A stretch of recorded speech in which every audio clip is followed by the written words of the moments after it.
Assalamu alaikum wa rahmatullahi ta'ala wa barakatuh. Le sujet aujourd'hui, c'est une réflexion sur la véracité du dogme, l'islam, mais tout le dogme. Avant, je parlais des hadiths, c'est-à-dire le rejet d'un grand nombre de hadiths, et notamment quand on fait des analyses, qu'on recherche en profondeur. Je dis bien en profondeur, hein. Vraiment, hein. Faut pas avoir peur, hein. Faut chercher malgré que c'est dur pour un musulman qui est croyant, pas sceptique, hein, mais vraiment croyant. Moi, je suis croyant. Et vous trouvez des choses qui vous bousculent à l'intérieur. C'est pas la foi qui est remise en cause, hein. Si, il y a la foi au dogme lui-même, qui est bousculé, mais d'un coup, hein, bousculé, chaviré. C'est comme si vous êtes sur un bateau. Pendant des années, vous étiez sur un bateau plus ou moins, voilà, qui affrontait les aléas du temps. Et ça allait. Malgré que j'ai failli me noyer plusieurs fois dans ma vie privée, entre guillemets. Mais j'ai su quand même m'accrocher à cette corde solide qui est la foi, la croyance en Dieu, être déterminé à y croire que la vie vaut être vécue, hein, pour ce qu'elle est, d'accord, le caractère sacré de la vie. Et on n'est pas là pour rien. Il y a quelque chose à faire dans cette vie, d'accord. Après, bien sûr, il y a des choses auxquelles on ne peut pas donner de réponse. Pourquoi je suis handicapé? Pourquoi j'ai perdu telle personne, des êtres chers? Pourquoi il m'est arrivé ceci, cela? Des choses incroyables auxquelles, justement, des fois on réfléchit pas. Mais il y a des gens qui ont vécu des traumatismes, qui ont besoin de croire au dogme tel qu'il est aujourd'hui, hein, tel qu'ils l'ont appris, tel ils ont reçu comme enseignement. Ils l'aiment de cette manière, ils y croient, ils s'accrochent à ça, c'est ça qui leur permet psychologiquement de rester debout, de ne pas sombrer dans la dépression, dans l'alcool, enfin, toutes sortes de choses. Mais le problème, c'est, moi je vais aller au-delà de ça, je vais dépasser ça. Parce que je remercie le ciel, j'ai pas des problèmes de santé, de physique et des trucs comme ça. J'ai d'autres problèmes, d'ordre plutôt social, notamment avec la mère de mes enfants. J'ai vécu beaucoup de problèmes avec les musulmans, avec les arabes en l'occurrence. Et je me rends compte que toute ma vie, pendant 20 ans, j'ai j'ai suivi un dogme, j'ai suivi une doctrine auquel je me suis pris en fait des claques. Hein, c'est une métaphore, hein, des claques. Hein. Des claques. Pourquoi? Parce que je n'avais pas la science de la langue arabe déjà. Connaître la langue arabe. Ne serait-ce connaître. Pas juste répéter comme un perroquet des mots, comme les sourates du Coran, pendant la prière, tu répètes, enfin tu apprends par cœur et tu répètes. Tu récites sans comprendre exactement. Ni le sens, ni la profondeur, ni l'histoire, ni... Est-ce que vraiment cette sourate, c'est la parole de Dieu? Est-ce que le Coran lui-même est la parole de Dieu? Mais vraiment la parole de Dieu? Parce que aujourd'hui, moi j'aimerais voilà, mettre sur la table des choses. Et on va aller droit au but. On va pas passer par quatre chemins. Je Je sais pas si vous connaissez Jacqueline Chabi, anthropologue. Sur Internet, elle a une chaîne où elle explique les mots arabes dans leur contexte historique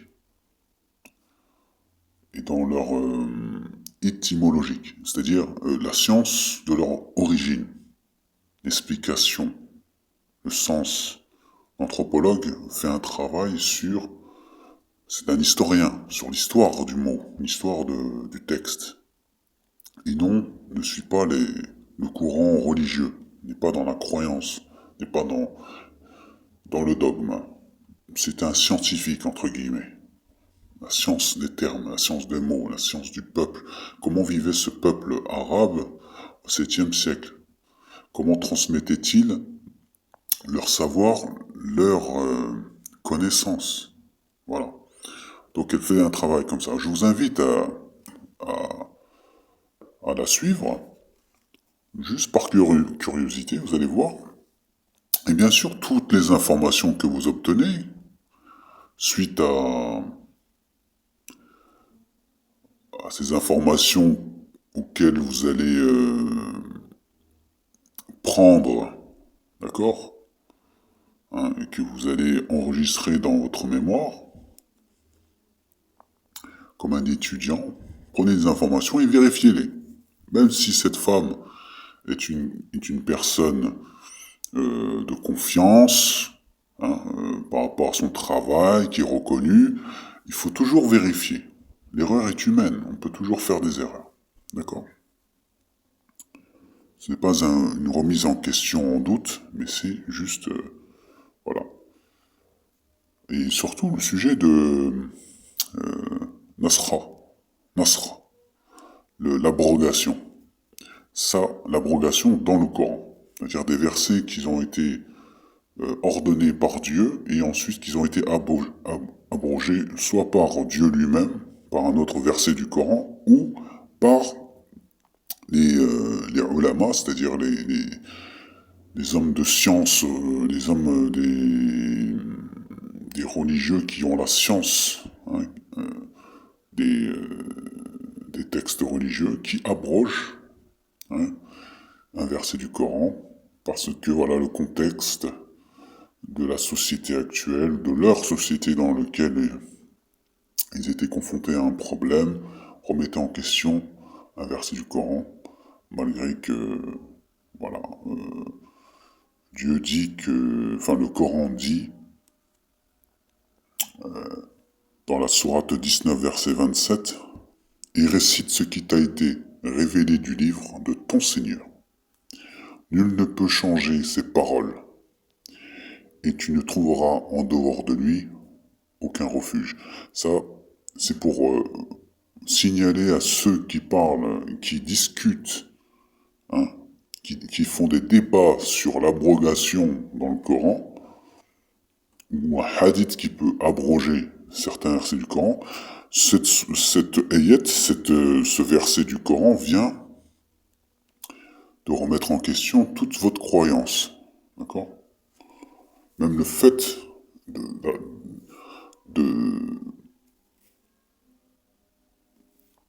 d'aborder le sujet est impossible, étant donné ce verset qui vient de remettre en question le caractère de l'abrogation. D'accord? Nul ne peut changer ses paroles. La parole de Dieu ne peut pas être changée. D'accord? Puisque c'est Dieu lui-même qui le dit. Connaissez-vous Ibn Mas'ud? Abdullah Ibn Mas'ud, qui est un des compagnons du prophète Mohammed sallallahu alayhi wa sallam. N'est-ce pas? Et si je vous parle de lui, c'est parce que c'était un personnage très proche du prophète, selon l'histoire islamique, n'est-ce pas? Donc allons-y jusqu'au bout. Donc, allons-y jusqu'au bout.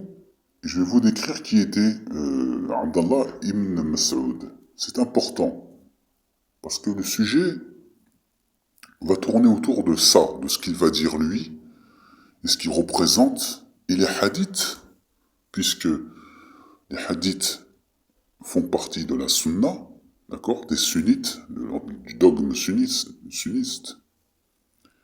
Ibn Mas'ud est l'un des tout premiers convertis à l'islam. Certains disent qu'il est le 6e compagnon du prophète Mohammed sallallahu alayhi wa sallam. Il est parfois nommé Abdallah ibn Abd. Il est décrit comme étant un homme de taille courte, mince et de couleur de peau noire. Dans une narration de Ibn Sakmbara, il est également décrit comme coiffé de 2 tresses. D'accord. Bon, c'est juste des petites indications qui ne sont pas vraiment très importantes. Donc Ibn Mas'ud, Abdallah ibn Mas'ud, était un jeune berger, et le prophète Mohammed et Abu Bakr as-Siddiq passèrent une fois près de lui et lui demandèrent un peu de lait de brebis pour étancher leur soif. Il refusa poliment, arguant que le troupeau lui a été confié par Uqba ibn Abi Mu'ayt, et donc le troupeau ne lui appartenait pas plus que leur lait. Et Mohammed sallallahu alayhi wa sallam, le prophète, malgré qu'il avait soif, fut satisfait de cette réponse honnête et franche. Et pour sa fonction, Abdallah ibn Mas'ud était au service du prophète Mohammed comme secrétaire notant les versets du Coran. Il connaissait le Coran par cœur. Sous le 3e califat, en 1639, Ibn Mas'ud s'installa à Koufa, en Irak. La ville que Omar ibn Khattab venait de construire.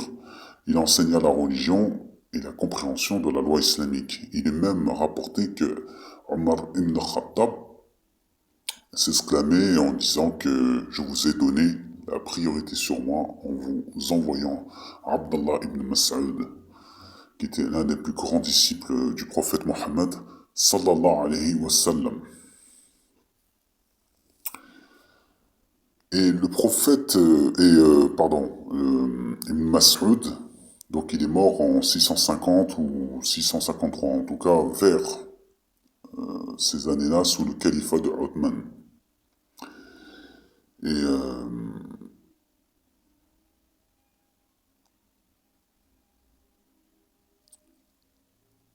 Et donc, dans les hadiths, on dit que Abdallah ibn Mas'ud, là on arrive droit au but, j'ai fait sa présentation, dit que Abdallah ibn Mas'ud dit que la sourate al-Fatiha, c'est-à-dire le prologue, la sourate qui nous permet de valider la prière, s'il vous plaît, hein, accrochez-vous, hein, parce que ce que je vais vous dire là, vous pouvez le vérifier. Hein. C'est facile avec Internet aujourd'hui. Et puis, si Internet ne suffit pas, voyagez. Si vous êtes arabophone ou comprenez l'arabe, vous pouvez obtenir des documents, aller au Caire, faire un voyage en Égypte, aller en Algérie, au Maroc, en Arabie Saoudite, à Médine, et faites des recherches, vous allez voir. Abdallah ibn Mas'ud disait que la sourate al-Fatiha ne faisait pas partie du Coran. C'est un rajout, c'est une prière, un rajout dans le Coran. D'ailleurs, l'épouse même du prophète, l'une des épouses du prophète, Hafsa, détenait une version du Coran qui était différente de celle de Abdallah ibn Mas'ud. Dubaï ibn Qais avait une autre version aussi. D'accord. Beaucoup des compagnons du prophète sallallahu alayhi wa sallam avaient des versions différentes du Coran. Subhanallah, c'est incroyable. Vous savez ce que ça veut dire? Vous savez ce que ça veut dire? Ça veut dire que comment voulez-vous poursuivre toute une vie de spiritualité autour de quelque chose dont vous n'avez même pas la certitude. Vous n'avez même pas la certitude qu'elle est vraie. Vous savez, pendant des années, on vit avec cette idée que le Coran, c'est le haqq, c'est la vérité. Il n'y a pas de doute. Même jusqu'à aujourd'hui, je n'ai pas de doute, mais il y a un mais. C'est ça le problème. Comment je peux penser en me disant j'ai cette information, on m'a donné cette information-là, que Surat al-Fatiha ne fait pas partie du Coran, c'est dans les hadiths, ce sont les propos de Ibn Mas'ud, qui était un disciple du prophète Mohammed, c'était son secrétaire direct. Il lui dictait, voilà, j'ai reçu telle sourate, écris-le. Il écrivait. S'il n'écrivait pas, il apprenait par cœur. Ibn Mas'ud, c'était quelqu'un de très proche. Et il y a d'autres choses aussi. Par exemple, certains Corans avaient 116 sourates et d'autres 113 sourates. Pourquoi? Et la basmallah, vous savez, les débuts du surat, ça commence par Bismillah ar-Rahman ar-Rahim, c'est-à-dire au nom d'Allah, le tout miséricordieux, le très miséricordieux. Certains disent que, ou Abdallah ibn Mas'ud dit que c'était un rajout. Ça ne fait pas partie du Coran. Ce sont juste une présentation, c'est un rajout pour tout simplement commencer, avant de réciter la parole de Dieu, en récitant au nom de Dieu, le tout miséricordieux, très miséricordieux. C'est une manière polie, on va dire, pour commencer, de rendre grâce à Dieu, de lire au nom de Dieu cette sourate. Et que les sourates An-Nas, sourate Al-Falaq, sourate Ikhlas, vous savez, les sourates, les petites sourates à la fin du Coran, là, les 113, 112, 113, 114e sourate, Qul huwa Allahu ahad. Par exemple, la sourate Al-Falaq, Qul a'udhu bi rabbil falaq, la sourate Ikhlas, Qul huwa Allahu ahad. Tout ça, ce sont des prières et non pas des sourates du Coran. C'est d'après Abdallah ibn Mas'ud qui dit que ce sont des rajouts. Des rajouts. Et que même, par exemple, quand vous récitez la sourate al-Fatiha, que il y a des différences chez les Arabes dans la récitation. Maliki yawmiddin, pour certains, et il y en a d'autres qui récitent en disant Maliki yawmiddin. D'accord? C'est important que la voyelle soit prolongée, qui signifie une chose un peu différemment de l'autre chose. Bon, les arabophones savent très très bien de quoi je parle.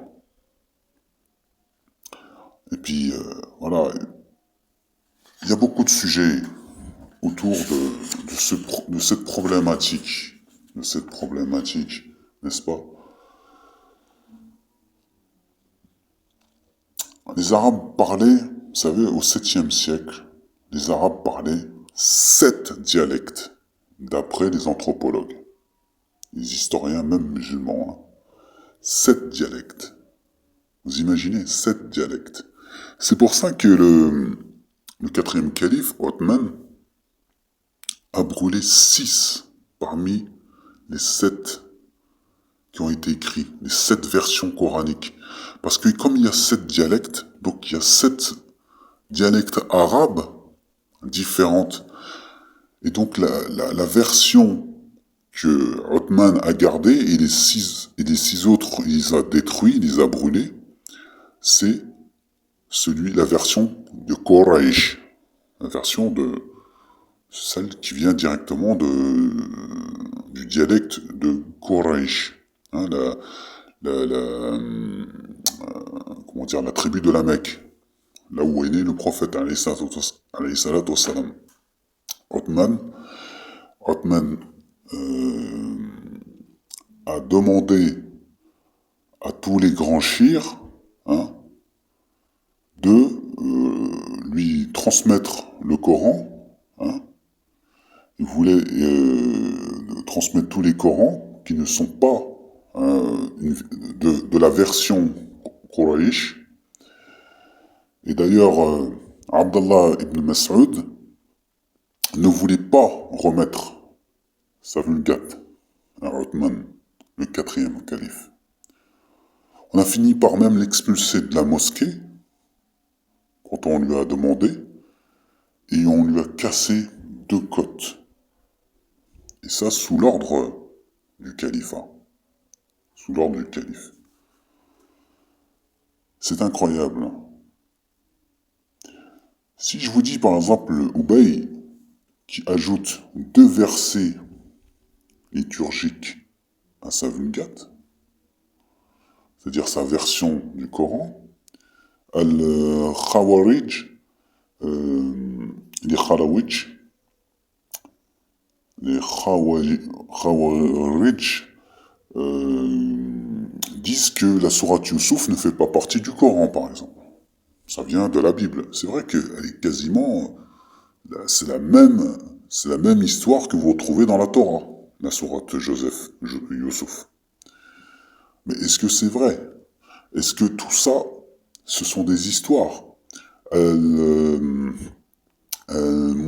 Mu'tazila, les Mu'tazila dit que la sourate Al-Masad, hein, ne fait pas partie du Coran. D'accord? Vous avez des gens, parmi les Arabes, qui vous disent, voilà, que certains versets, certaines sourates ne font pas partie du Coran. L'original, en tout cas, le Coran original, celui du prophète Mohammed sallallahu alayhi wa sallam.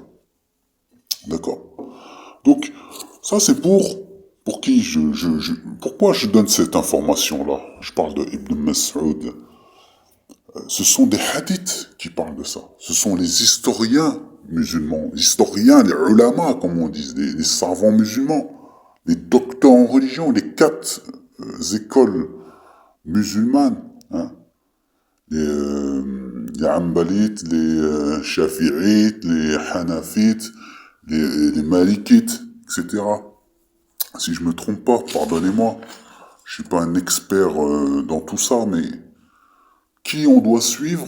Il n'y a pas de consensus sur la manière de faire la prière. Il n'y a pas de consensus. Tout le monde n'est pas tout à fait d'accord. On n'est pas tout à fait d'accord sur même des versions de hadiths. Certains hadiths disent que le prophète, à sa mort, juste avant sa mort, c'est-à-dire les quelques jours avant sa mort, demandait à écrire un testament. Dans une version, Omar ibn Khattab, hein, le deuxième calife, hein, qui deviendra deuxième calife par la suite, a refusé de lui donner du papier de quoi écrire, a refusé d'exaucer le vœu du prophète, c'est-à-dire de pouvoir lui permettre d'écrire, en tout cas de transmettre ses dernières volontés, hein, un testament. Il voulait transmettre un testament aux croyants qui leur permettrait de ne jamais s'égarer. Il a refusé. C'est Omar ibn Khattab qui a refusé. Comment voulez-vous faire confiance à ce hadith? Certaines versions disent que il a refusé, disent que de toute façon le prophète il était fou à la fin de sa vie, il perdait la tête. Certaines versions, mais cherchez, hein. Faites vous-même votre recherche, vous allez voir, vous serez stupéfait. Après, vous dites les coranistes, ce sont des égarés. Je suis désolé, tu ne peux pas ne pas devenir coraniste quand tu lis ce genre de hadiths, quand tu lis tous ces hadiths, quand tu regardes ce qui se dit dans les hadiths, dans l'histoire même de l'islam, c'est caché. Aujourd'hui, on peut plus rien cacher. Parce que vous savez pourquoi? Aujourd'hui, il y a Internet. Aujourd'hui, tout se sait. Tout se transmet. Il y a des frères ou des ennemis, tout simplement. Si on peut dire des ennemis ou des frères ou en tout cas des gens qui veulent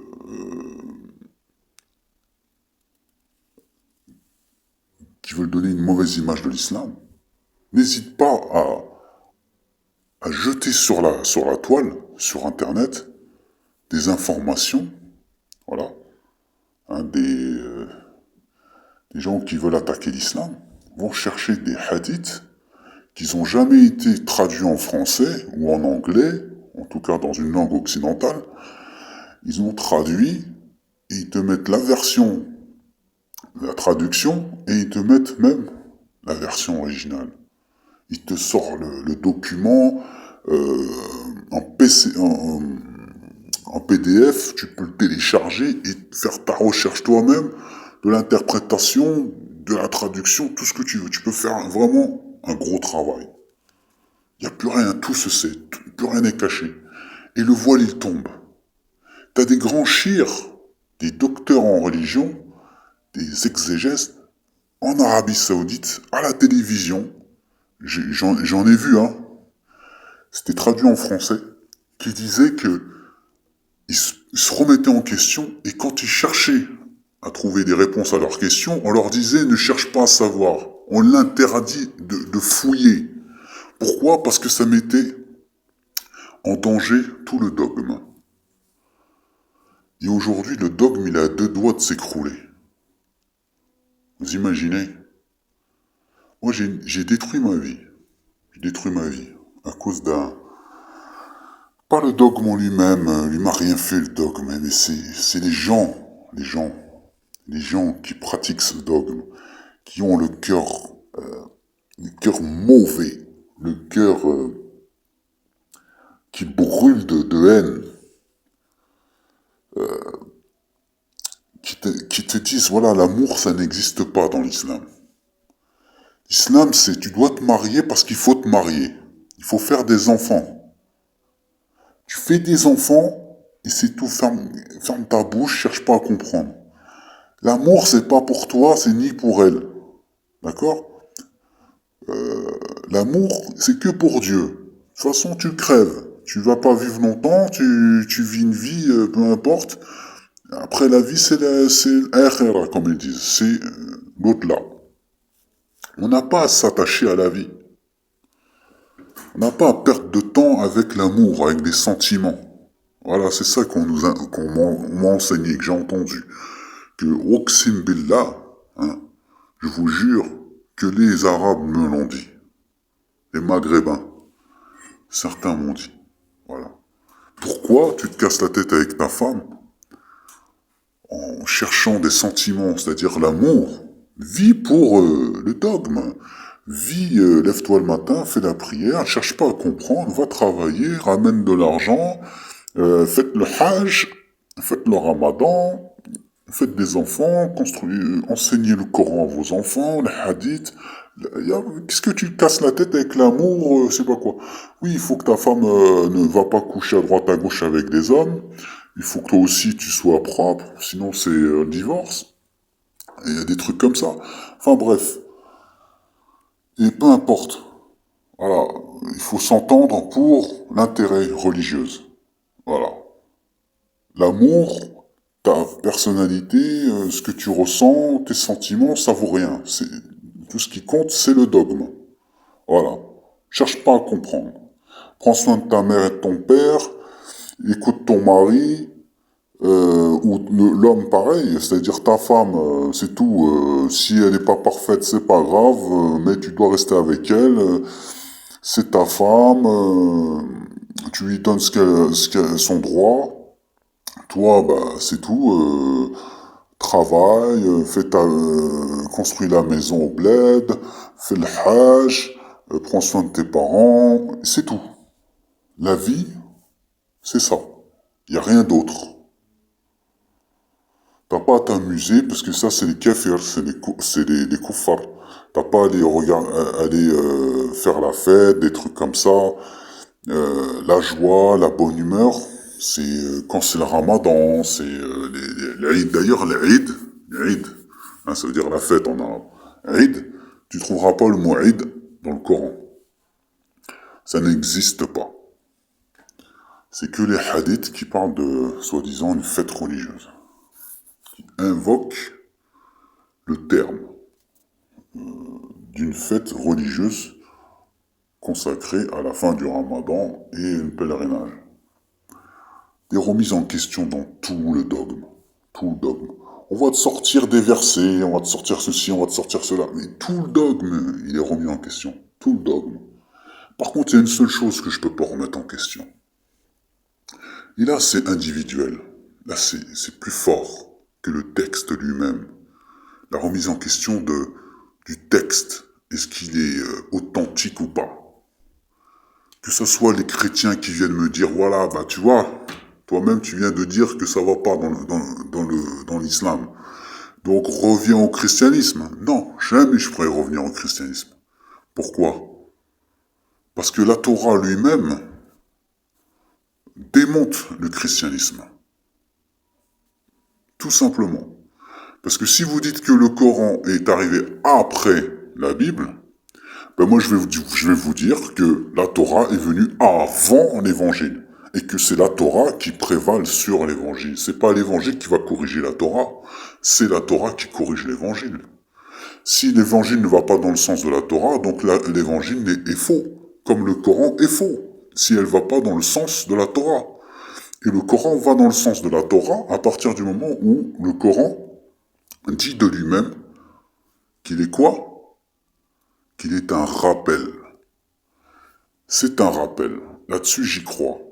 Par contre, dire naïvement qu'il n'a pas été touché ou retouché, que les Arabes sont parfaits et qui n'ont jamais falsifié quoi que ce soit ou introduit quoi que ce soit ou enlevé ou rajouté quoi que ce soit, c'est faux. La Torah, elle a été peut-être touchée, retouchée ou je sais pas quoi. La Bible, l'évangile pareil. Le Coran ne dit pas que l'évangile et la Torah sont faux. Ce qui est dedans est faux.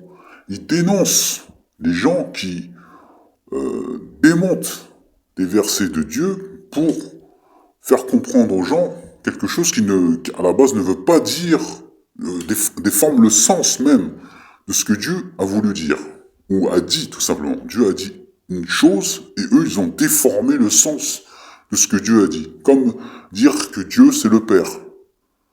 Dieu n'est pas le Père, Dieu c'est le Créateur. Après dire que le considérer comme un Père, Père céleste, le Père créateur, c'est une manière voilà, psychologique, philosophique d'aborder le terme qui est le créateur, le Dieu.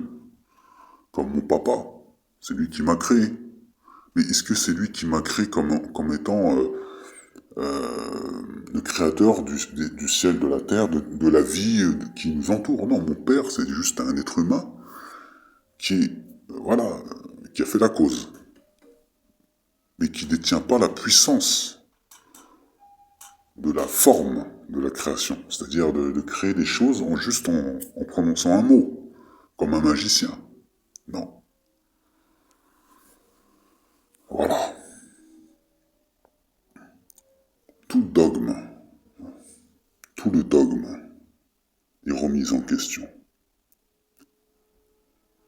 Tout le dogme. C'est ça qui est malheureux à dire, c'est qu'il faut s'asseoir à une table et discuter.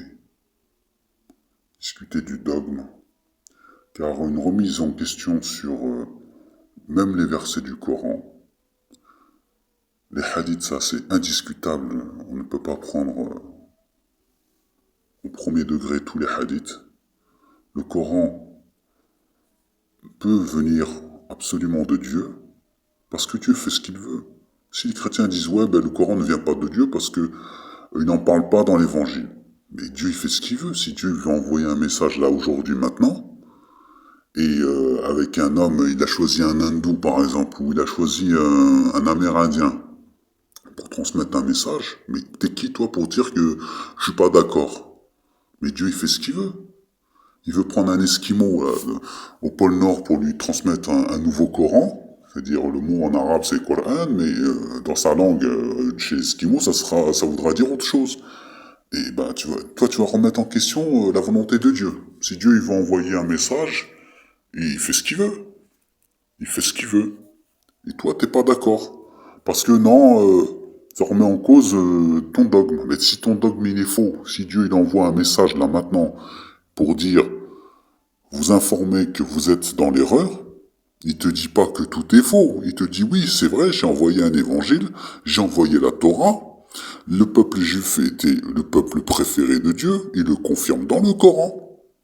Et que, voilà, leur comportement ne suit pas ce que Dieu leur avait recommandé de faire. C'est eux qui ne suivent pas. Donc il les a avertis encore une fois dans le Coran, comme dans l'évangile.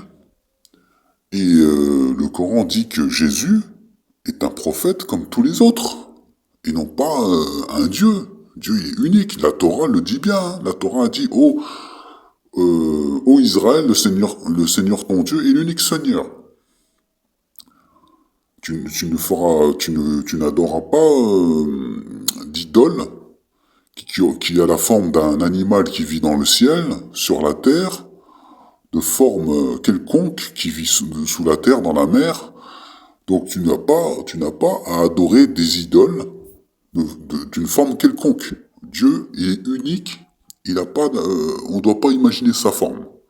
Et vous allez imaginer un être humain qui s'est fait engendrer par Dieu et qui s'est fait clouer sur une croix en pleurant sur la croix en disant mon Dieu, pourquoi tu m'as abandonné ?» Et en plus, qui est sorti du ventre d'une femme. Dieu est sorti du ventre d'une femme. Donc il y a eu une gestation. D'accord? Comment vous pouvez rabaisser Dieu à ça? Même si ça donne envie, ça donne envie de croire peut-être pour certains, qui se disent, ben Dieu il fait ce qu'il veut, justement. Tu disais que Dieu il fait ce qu'il veut. Oui, mais Dieu, il fait ce qu'il veut, d'accord, mais il va pas se rabaisser. Vous imaginez cloué sur une croix? Vous imaginez un petit peu l'époque. Cloué sur une croix, ça veut dire quoi? Mais humilié, c'est-à-dire à poil quasiment. Il y avait juste un bout de tissu qui cachait ses parties intimes, mais cloué sur une croix, vous imaginez? Dieu se rabaisser à ça? Mais pour qui vous prenez Dieu? Vous prenez Dieu pour quelque chose de... Oui, mais pour porter les péchés. Mais Dieu, pourquoi Dieu va porter les péchés des hommes? Pourquoi? Pourquoi? Donc Hitler, il suffisait juste avant de se tirer une balle dans la bouche, hein, avant de se tirer une balle dans la tête, avant de mettre fin à ses jours, quand il a tué 6 millions de juifs, il suffisait juste qu'ils se disent « Oh Dieu, Jésus, je crois en toi, je demande pardon et je demande la rémission de tous mes péchés. » Ou bien il fallait que le pape vienne pour lui... En fait, il sera jamais pardonné. Oui, mais moi je parle pas de est-ce qu'il sera pardonné ou pas pardonné. Moi je parle de la justice. La justice divine. Est-ce qu'il y aura vraiment une justice divine ou pas? Et c'est ça dans lequel je vais conclure cette vidéo,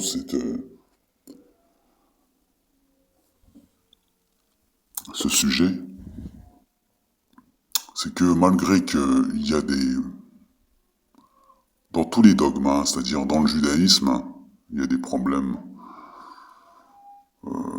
des sujets au niveau des versets qui prêtent à confusion, de compréhension, d'interprétation, comme dans l'évangile, c'est le summum, hein. On a un personnage de Jésus qui est magnifique, qui appelle à la paix, l'amour, mais vous l'avez rendu Dieu. Vous l'avez fait de lui un Dieu. Vous avez fait même un Dieu en trois personnes, c'est-à-dire le Père, le Fils et le Saint-Esprit, alors que le Coran vous dit que non, vous êtes pas en tort dans le sens où Jésus a vraiment existé, que vraiment c'est un prophète de Dieu, et que les Juifs se trompent en le rejetant, que le miracle de la Vierge Marie est vraiment un miracle, mais qui n'est pas Dieu. Et ça va de soi, c'est clair. Dieu, il est unique, il n'y a pas besoin. Pourquoi Dieu viendrait sur Terre se faire massacrer par l'œuvre de sa propre création? C'est-à-dire, sa création, c'est l'homme. Il a créé l'homme. Et tu te fais massacrer par l'œuvre de ta création. Ça veut dire que tu es faible. Dieu n'est pas faible. Si vous dites que Dieu est faible, donc Dieu n'est pas Dieu. Parce que la signification de Dieu pour les musulmans, pour en tout cas celui qui croit en Dieu, c'est que Dieu, il est absolument au-dessus de tout. Il est parfait, il est intouchable, impénétrable. Comment tu peux même blesser Dieu? C'est impossible. Alors vous parlez de clouer sur une croix Dieu en étant devenu un être humain. Comment Dieu peut-il se rabaisser à ça? Moi, je ne crois pas en Dieu qui se rabaisse. Même pour porter l'amour envers l'être humain des péchés. Chacun va payer pour ce qu'il a fait. Hitler va payer pour ce qu'il a fait. Et ça, j'y crois de toutes mes forces. Parce que si la soif de l'eau prouve l'existence de l'eau, la soif de justice, elle doit prouver l'existence de la justice. C'est donc la preuve de l'existence de l'au-delà, demeure de la justice véritable. Je conclus avec ça, c'est une phrase que j'ai souvent répétée, et que je trouve que c'est une phrase philosophique, qui n'a rien à voir avec la religion, mais qui, pour moi, justifie la croyance en Dieu. C'est-à-dire d'une justice, d'une soif de justice. Parce que des fois, il y a des gens qui commettent des injustices, qui vivent leur vie sans jamais être inquiétés, et qui ne répondront jamais pour le crime qu'ils ont commis. Peu importe ce qu'ils ont fait, mais le crime qu'ils ont commis. Vous savez, ça peut être même contre la nature, contre un être humain qui a commis un acte, une cruauté envers des animaux, que personne ne saura, et qui va vivre toute sa vie, qui va mourir, et qui se dit, bah voilà, j'ai fait ce que j'ai fait, et puis c'est tout. Personne ne me jugera, je serai jamais interrogé sur ça. Moi, j'y crois qu'il y aura un jour du jugement. Comme ils disent en arabe, Yawm al-Qiyamah. Moi, j'y crois. Et s'il y a des problèmes dans le Coran, s'il y a des sujets à controverse, s'il y a une polémique, il ne faut pas rejeter la foi en Dieu. C'est pas Dieu le problème. C'est les hommes. Qu'est-ce qu'ils ont fait des textes? Quelle manipulation ont-ils fait des textes? C'est ça qu'il faut remettre en question. C'est ça qu'il faut chercher et se remettre à table et discuter autour de cela. Il faut avoir le courage de le faire et avoir bien sûr les compétences pour le faire. Voilà, sur ce, je vous remercie. Subhana rabbika rabbil izzati amma yasifun wa salamu ala mursalin. Voilà, paix et bénédiction sur tous les messagers de Dieu. Walhamdulillahi rabbil alamin. Gloire à Dieu, le Seigneur des mondes. La ilaha illallah wahdahu la sharika lah. Dieu est unique, sans associé. Voilà. Assalamu alaikum wa rahmatullahi wa barakatuh. Paix et bénédiction sur vous.